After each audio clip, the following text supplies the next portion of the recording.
Baxtning siri ko'pdir, suymaganlar uni bilmas.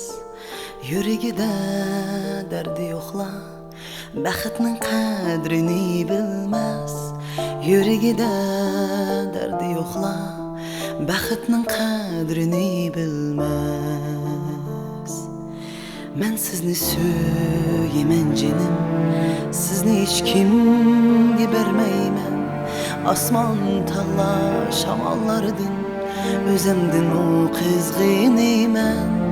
Asman tağlar şamallardın, özemdin o kızgınıymen. Sizge aytsam o tügümez, menin könglimdeki sözüm.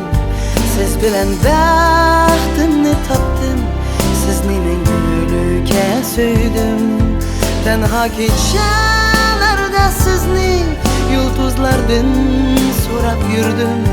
Yolg'iz qolgan yuragimga armonlarni tilab turdim.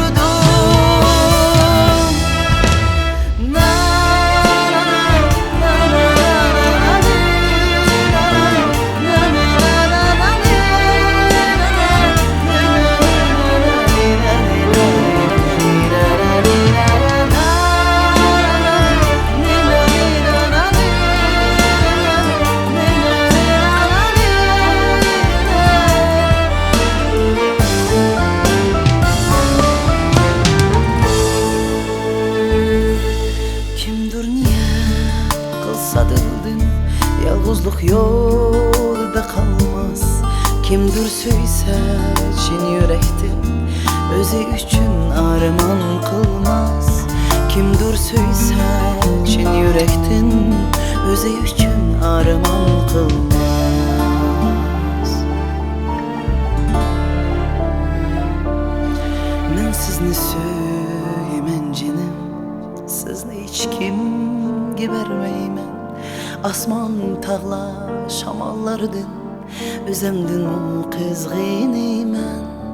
Asman tağlar şamallardın, özemdin o kızgınıymen.